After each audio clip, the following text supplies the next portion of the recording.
Saudara yang kekasih dalam Tuhan Yesus Kristus, doa Tuhan Yesus di Taman Getsemani, satu doa rintihan terhadap dosa-dosa daripada manusia. Yesus berdoa dan meminta kepada Bapa, kalau boleh cawan itu lalu daripadaku. Seperti yang tertulis di dalam Matius pasal 28 ayat yang ke-39. Maka ia maju sedikit, lalu sujud dan berdoa. Katanya, ya Bapakku, jikalau sekiranya mungkin, biarlah cawan ini lalu daripadaku. Tetapi janganlah seperti yang ku kehendaki, melainkan seperti yang Engkau kehendaki. Saudara-saudara, Tuhan Yesus bukan takut, gentar terhadap kematian yang sebentar lagi akan terjadi di kayu salib. Tetapi Yesus Kristus sungguh-sungguh berdoa, meminta kepada Bapa di surga, kalau boleh cawan ini lalu daripadaku.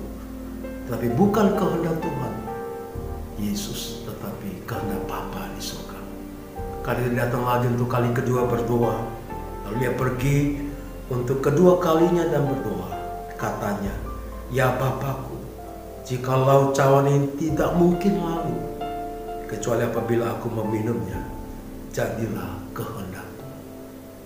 Tuhan Yesus kali kedua berdoa, kalau cawan itu tidak mungkin lalu, hanya karena Yesus harus meminumnya, biarlah itu jadi berdasarkan kehendak Bapa yang mengutusnya.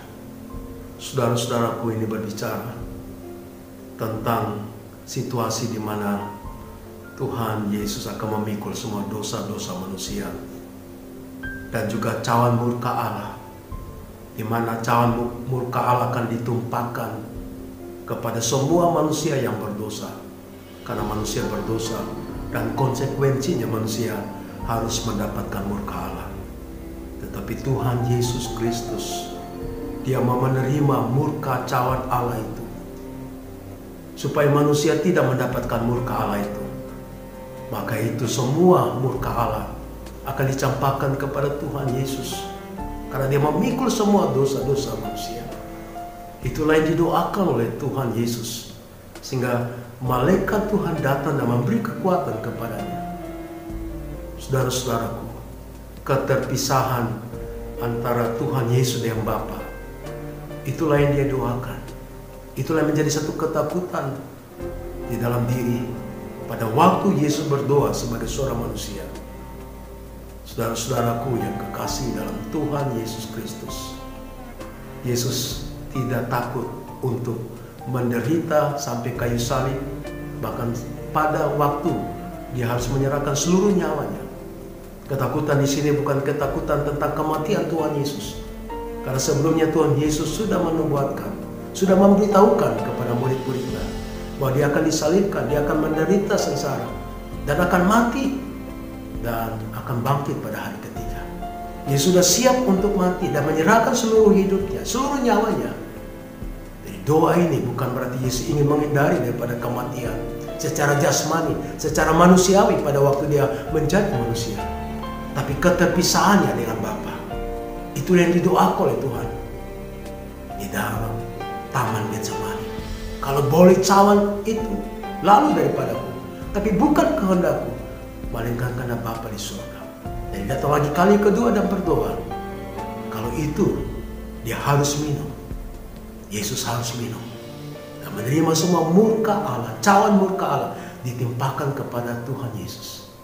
Dia yang tidak berdosa menjadi berdosa oleh karena Dia memikul semua dosa-dosa saudara. Karena itu saudara-saudaraku, di dalam kita merayakan kematian Tuhan kita Yesus Kristus, marilah kita melihat bahwa saudara sebenarnya yang mendapatkan murka Allah, tumpahan cawan murka Allah kepada saudara. Tetapi saudara-saudaraku, Tuhan Yesus telah memikul tumpahan cawan murka Allah itu di dalam diri Dia, di kayu salib. Dan Dia sudah melakukan itu. Oleh karena Allah begitu mengasihi saudara, dan Dia memikulnya dengan seluruh penyerahan diri dan membayarnya dengan nyawanya sendiri. Yesus membayar kematiannya supaya saudara tidak mendapatkan murka Allah. Tuhan Yesus kiranya memberkati saudara-saudara sekalian, tetap cinta Tuhan dan tetap hidup berkenan kepada Tuhan. Salam.